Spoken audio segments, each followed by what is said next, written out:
Aytingchi, huquqiy yordam faqat sud hamda notarius idoralarida beriladimi? Nima deb o'ylaysiz? Yo'q. Inson huquqlarining qadri muhim ahamiyat kasb etayotgan bu davrda endi huquqiy yordam har bir hududda ko'rsatilmoqda. Huquqshunoslar maktablarga, universitetlarga, hatto tumanning eng chekka go'shalarigacha borib bepul huquqiy yordam ko'rsatishyapti. Masalan, Navoiy shahridagi 22-umumta'lim maktabida o'tkazilgan har bir yoshga huquqiy madad aksiyasi buning yaqqol misoli. Yoshlarga ularning huquq va burchlari haqida kerak bo'lsa, sudga qanday murojaat qilish mumkinligi to'g'risida amaliy maslahatlar berildi. Bugungi kunda jamiyatimizda huquqiy ongni rivojlantirish eng muhim masalalardan biri bo'lib sanalyapti. Shu o'rinda bizning maktabimiz ham Adliya vazirligi bilan bevosita hamkorlikda ishlaydi. Bugun ham maktabimizga Madad tashkiloti tashrif buyurib, qonunga oid yangiliklar bilan o'quvchilarimizni tanishtirdi. Prezidentimiz yoshlarga juda ham katta e'tibor qaratganlar. Har bir sohada, har bir jabhada demak hammaga o'rnak bo'lib, yangi tavsiyalar, yo'nalishlar berib, demak shu sohada yangi fikrlar bilan, g'oyalar bilan chiqib, O'zbekistonni rivojlantirish uchun yangi kadrlar, yetuk yoshlari yetishib chiqishiga alohida bir e'tibor qaratyaptilar. Bu albatta bizga yanada g'ayrat bag'ishlaydi va yanada izlanishimiz uchun va ko'proq ishlashimiz kerakligini biz anglab yetamiz. Aksiya faqat maktablarda emas, universitetlarda ham qizg'in. Toshkent irrigatsiya va qishloq xo'jaligini mexanizatsiyalash muhandislari instituti Milliy tadqiqot universitetida bugun yoshlar huquqiy bilimni katta qiziqish bilan qabul qilishmoqda. Bolalar huquqlarini himoya qilish, ya'ni fuqarolarda o'sha huquqiy savodxonligini oshirishga ancha shu ko'maklashadigan onlayn platforma ekan, albatta samarali. Shunday onlayn platformalar orqali o'zimni huquqimni talab qilish yo'llarini o'rgandim. Ushbu portallarda biz nimani izlamoqchi bo'lsak, bizga nima kerak bo'lsa, o'shani bilib, aniqlab olishimiz mumkin. Chunki bunda men qiziqqan hamma savolga o'zim har qanday paytda javob topaman. Har qanday fuqaro ham o'sha portaldan foydalanishi mumkin. Hozirda o'zi bir qancha huquqiy saytlarimiz bor. Eng asosiysi bu Lexus bo'ladi. Advice saytida esa buni xalq tilida oddiygina tushunishimiz oson bo'ladi. Ya'ni har xil masalalar bo'yicha savol berishimiz, oila munosabatlari, mehnat va boshqa huquqiy masalalar bo'yicha ham savol yozsak, u tez javob beradi. Ta'lim muassasasi talabalariga har bir yoshga huquqiy madad aksiyasi doirasida targ'ibot ishlari tashkil etildi. Mana bugun biz Toshkent irrigatsiya va qishloq xo'jaligi mexanizatsiyalashtirish muhandislari instituti Milliy tadqiqot universiteti talabalari uchun huquqiy bilim va savodxonlikni oshirishga qaratilgan chora-tadbirlar o'tkazdik aksiya doirasida. Ushbu tadbirda kreativ darslar tashkil qilindi, huquqiy bilimlarni oshirish, huquqbuzarliklarni oldini olish, o'z huquq va majburiyatlarini bilishning ahamiyatini o'rganish, shuningdek zamonaviy texnologiyalarga tayangan holda huquqiy bilimlarini olishni tezkor va oson usullari o'rgatib o'tildi. O'zbekiston Davlat jahon tillari universitetining ham talabalari, ham o'qituvchilari uchun bunday uchrashuvlar ayni muddao bo'ldi deyish mumkin. Biz O'zbekiston Davlat jahon tillari universitetiga bir qancha mutaxassislar kelishib, talabalarni, professor o'qituvchilarimizni, umuman fuqarolarning huquqi haqida yo'nalishlar berib, tavsiyalar berib, ya'ni huquqiy bilim berishda yonbozlik ko'rsatishyapti. Men o'zim ham masalan 3 ta savol bilan murojaat qildim va o'zimga kerakli bo'lgan javoblarni oldim. Demak, nafaqat talabalarga huquqiy bilim har birimizga kerak ekan. Jahon tillari universiteti talabalari o'zining barcha qiziqtirgan, o'zining huquqiga doir bo'lgan barcha savollarga o'zlarining javoblarini olishdi. Uzulni band qilish haqida huquqiy savollarni o'zim izlagan edim ijtimoiy tarmoqlardan, lekin bilasiz, rasmiy tillarda yozilganligi uchun uncha tushunmagan edim. Ushbu savollarning barchasiga huquqshunoslardan sodda va aniq tilda tushuntirilgan javoblarni oldim. Har bir fuqaroga tezkor va oson huquqiy yordam berish maqsadida muhim qadamlar qo'yilmoqda. Birgina advice.uz platformasini olaylik. Bu elektron huquqiy axborot tizimi fuqarolarga istalgan vaqtda internet orqali aniq va bepul huquqiy ma'lumot olish imkonini beradi. Huquqni bilish haqiqatan ham har bir inson uchun juda ham muhim. Chunki har qanday holatda, masalan, xohlang oilaviy munosabatlarda bo'lsin, xohlang boshqa bir fuqarolik munosabatlarda, har qanday holatda fuqarolar o'zining ma'lum bir huquqlarini himoya qilish kerak bo'ladi. Jamiyatimizda shunday fuqarolar borki, ba'zi holatlarda o'zining huquqlarini bilmaydi, tushunmaydi. Mana shunday holatda turli xil huquqiy onlayn portallardan foydalanish orqali o'zlariga kerakli bo'lgan ma'lumotlarni oladi va ularning tegishli maslahatlaridan foydalangan holda o'zlarining huquqlarini tiklashi mumkin bo'ladi.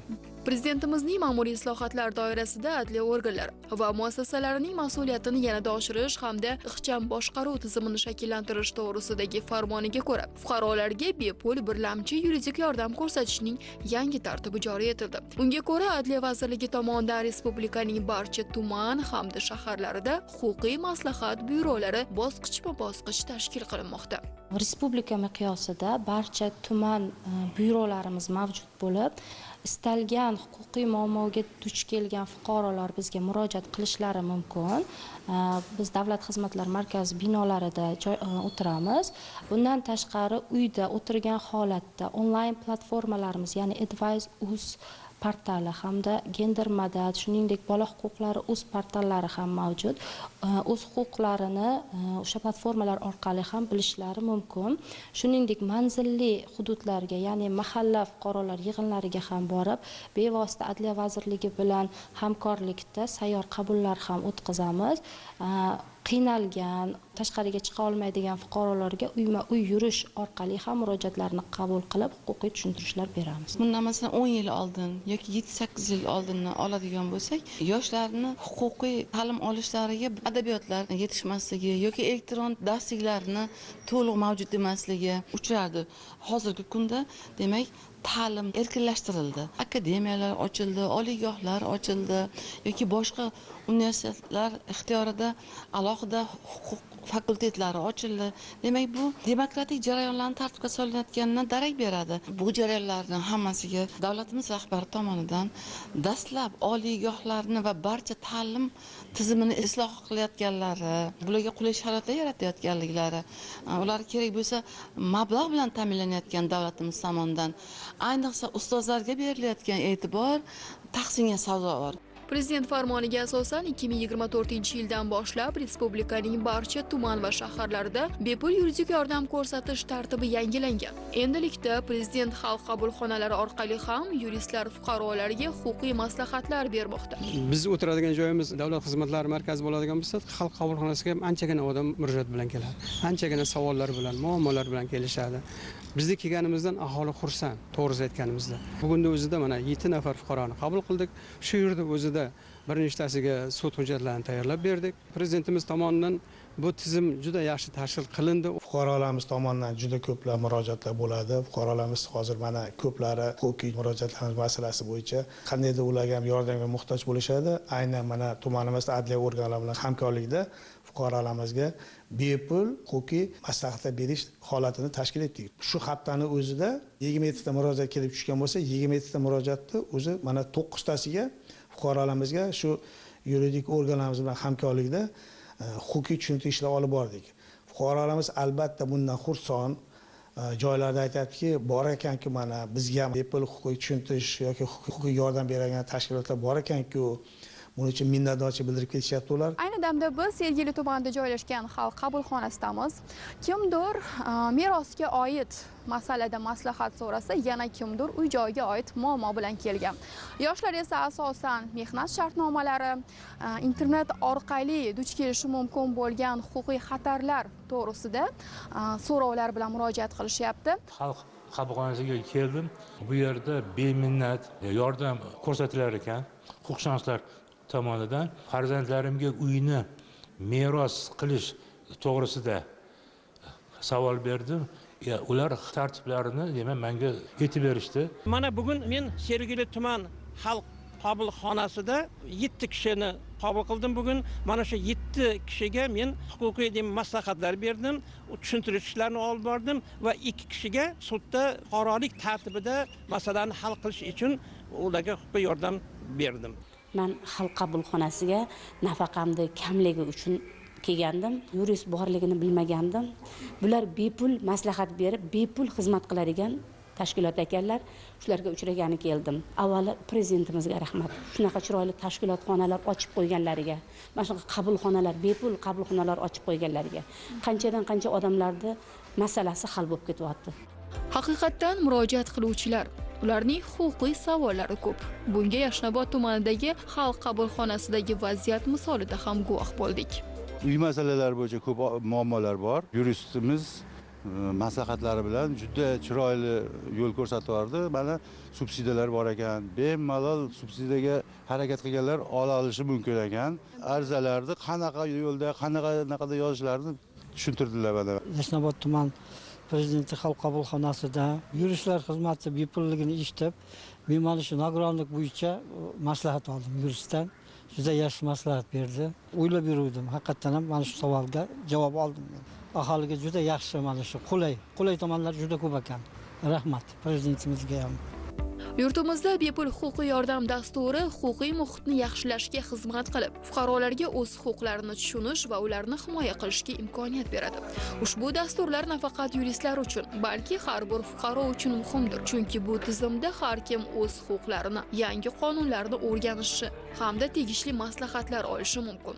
Bugungi kunda bizning tashkilotimizning asosiy maqsadi bu fuqarolarga birlamchi yuridik yordam ko'rsatish, ya'ni sudgacha bo'lgan da'vo arizalari bo'ladimi, shikoyatlar bo'ladimi, turli xil yo'nalishlarda fuqarolarni keng qamrovli huquqiy bilim yetishmaganda, ko'nikmalar yetishmaganda ularga shu huquqiy yordam berish bilan shug'ullanamiz. Bolalar o'rtasida ham ularning huquqlarini buzilish holatlari yoki bo'lmasa ularda mavjud bo'ladigan qandaydir huquq majburiyatlarini aniqlash maqsadida tegishli bugungi kunda ishlar amalga oshirilmoqda. Tegishli saytlar yo'lga qo'yilgan bo'lib, ushbu saytlar orqali bolalar nafaqat o'zlarining huquqlari, balki turli xil interaktiv o'yinlar orqali ham o'zlarining huquq va majburiyatlarini aniqlab olishlari mumkin. Faoliyatimizda bir yangilik bo'ldi. O'tgan yil mana 24-yil prezidentimizning 24-maydagi farmonlari bilan bizga yana qo'shimcha vakolatlar yuklatildi. Biz fuqarolarga, turli tashkilotlarga, shu jumladan sudlarga ham da'vo arizalarini yozib beryapmiz. Sud hujjatlarini tayyorlashda yordam beryapmiz. Hozir kungacha mana tayyorlagan hujjatlarimiz anchagina bo'lib qoldi. Mana masalan 4 oy davomida 100 dan oshiq ariza yozib bergan bo'lsak, mana aprel oyining o'zida 23 ta fuqaroga mana shunaqa da'vo arizalar yozib berdik. Endi huquq qog'ozlarda emas, platformalarda, yurist idoralarda emas, joylarda va huquqiy yordam faqat so'ralganda emas, kerak paytda hamda kerak joyda berilmoqda. Bu O'zbekistondagi yangi huquqiy hayot. Bitta fuqaroda hech qachon bitta masala bo'lmaydi. Endi aholimizga joyida prezident xalq qabulxonasi rahbari sifatida men tushuntirganim bitta bo'ladi. Menga men yonimda o'tirib huquqiy bu hali maslahat berib, huquqiy yechim topgan yurist bunga tushuntirgani bularga ikki karra bularga qandaydir hurmat, ehtirom, ardoqlab, qo'llab-quvvatlash bo'lib, bular bu yerda shunaqa xursand bo'lib uchib ketishadi masalalar holat bo'yicha. Endi bular xursand bo'lib chiqib ketgandan keyin biz joyda o'tirganimizga bizga yana ikki karra mas'uliyat. Aytaylik, biz aholimizga qancha ko'plab huquqshunoslar xizmat ko'rsatsa, shunchalik aholini huquqiy ongi, huquqiy bilim darajasi, uni hayotda o'z huquq va manfaatlarini himoya qilish jarayonlari oson kechadi. Demak, biz tom ma'nodagi huquqiy davlatga erishamiz.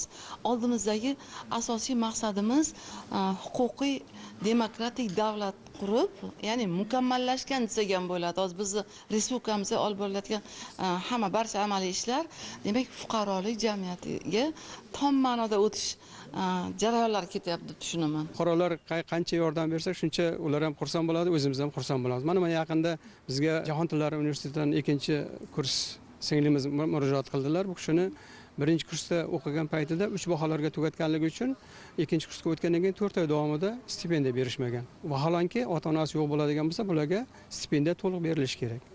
Biz kirishdik, Oliy ta'lim vazirligi bilan boshqa mutasaddilar bilan gaplashib, bu kishiga ham stipendiyalar to'latirib berdik. Bundan tashqari 50% qo'shimchasini ham to'latirib berdik. Fuqarolarning o'z huquqini bilishi jamiyatdagi adolatning poydevoridir. Shu maqsadda adliya organlari va yuristlar xalqqa bepul huquqiy yordam tashabbusi doirasida turli hududlarga chiqib, oddiy odamlar muammosini tinglayapti. Bir paytlar huquqshunos faqat sudda kerak bo'lardi.